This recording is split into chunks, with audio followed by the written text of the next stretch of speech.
بسم اللہ الرحمن الرحیم۔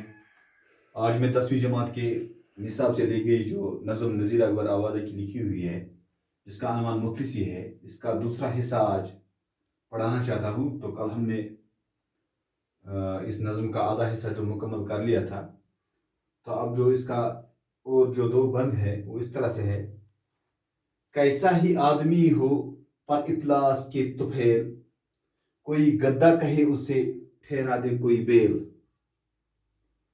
یعنی کہ انسان کیسا بھی ہو، لیکن جب اس پر غربت گزرتی ہے، غربت کے واسطے، تو پھر کوئی اس کو گدھا کہتا ہے تو کوئی اس کو بیل کہتا ہے۔ یعنی کہ بہت سارے مختلف ناموں سے دنیا کے امیر لوگ پھر ان مفلسوں کو پکارتے ہیں اور یہ واپس اٹھ تک بھی نہیں کر سکتے ہیں۔ یعنی کہ غریبی انسان کا یہ حال کر دیتی ہے، غربت انسان کی زندگی پر کچھ اس طرح سے طاری ہو جاتی ہے کہ لوگ اس پر اب ہنستے بھی ہیں اور مذاق بھی اڑاتے ہیں۔ کوئی گدھا کہتا ہے تو کوئی بیل کہتا ہے۔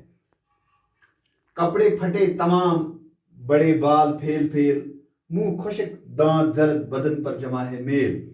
یعنی کہ پھر جو ایک غریب انسان ہوتا ہے، اس کا حال دیکھ کر ہی یہ پتہ چلتا ہے کہ یہ اس پر مفلسی طاری ہو چکی ہے، اس کی زندگی جو ہے غربت میں گزرتی ہے، کیونکہ اس کا حال ہی کچھ ایسا ہوتا ہے کہ مفلس انسان کے کپڑے پھٹے ہوئے ہوتے ہیں اور اس کے بال جو ہیں بکھرے ہوئے ہوتے ہیں، بال ادھر ادھر پھیلے ہوئے ہوتے ہیں۔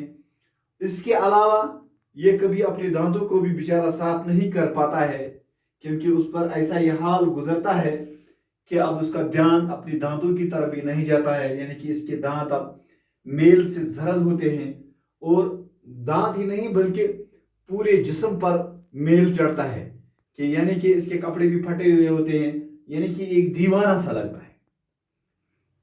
سب شکل قیدیوں کی بناتی ہے مفلسی، یعنی کہ ایک ایسی شکل انسان کو غریبی سے انسان کی ایک ایسی شکل بنتی ہے کہ جیسے قیدیوں کی شکل ہوتی ہے، جو قید میں اسیر ہوتے ہیں، جو قید میں بند ہوتے ہیں، جس طرح سے ان کی شکلیں وحشی لگتی ہے، تو اسی طرح سے غریبی سے انسان کی شکل بھی ایسی ہو جاتی ہے کہ یہ دور سے ہی پہچانا جاتا ہے کہ اس انسان پہ مفلسی کتنی طاری ہو چکی ہے۔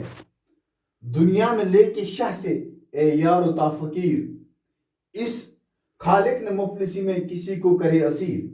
ہاں، نظم کے اس بند میں نذیر اکبر آبادی اب اللہ تعالیٰ سے دعا مانگتے ہیں، یعنی کہ خالق اس دنیا کے پیدا کرنے والے سے یہ دعا کرتا ہے کہ دنیا میں لے کے شاہ سے اے یار و تا فقیر، یعنی کہ اے اس دنیا میں، یعنی کہ بادشاہ سے لے کر بھیک مانگنے والے تک، ایک فقیر تک کو خالق نے مفلسی میں کسی کو کرے اسیر۔ یعنی کہ جو پروردگار ہے، جو اس کائنات کا مالک ہے، وہ کسی کو یعنی کہ اس غربت میں کسی کو بند نہ کرے، غربت میں کسی کو نہ پھنسائے، یعنی کہ اسیر کرنا، بند کرنا، یا کسی پہ جب غربت طاری ہو جاتی ہے کہ اللہ تعالیٰ کسی کو اس غربت کے امتحان میں نہ ڈالے۔ یعنی کہ دنیا میں سب سے مشکل جو کٹھن جو معاملہ ہوتا ہے وہ غربت ہوتی ہے، جس سے انسان کی زندگی بہت مشکل بن جاتی ہے۔ اشرف کو بناتی ہے ایک آن میں فقیر، یعنی کہ مفلسی ایک ایسی چیز ہے، جب انسان پر غربت طاری ہو جاتی ہے، یعنی کہ ایک معمولی سے وقت میں پھر یہ ایک بڑے شاہ کو بھی، ایک بڑے امیر انسان کو بھی ایک معمولی سے وقت میں پھر اس کو بھی غریب بنا دیتی ہے، فقیر بنا دیتی ہے۔ کیا میں مفلسی کو خرابی کہوں نذیر؟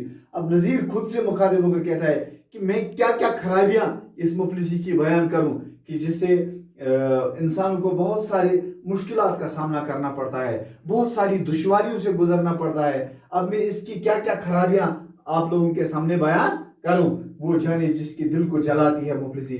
اب یہ وہی لوگ جانتے ہیں، ہاں بہتر تو وہی جانیں گے کہ جن کے دلوں پر یہ اس غریبی کا حال گزر چکا ہوتا ہے، یعنی کہ جن کے دلوں کو اس غریبی نے جلایا ہوا ہوتا ہے، یعنی کہ جنہوں نے حقیقی زندگی میں غریبی کا سامنا کیا ہوا ہوتا ہے۔ آج اتنا ہی، اسی کے ساتھ ہی نظم ختم ہوئی۔ شکریہ۔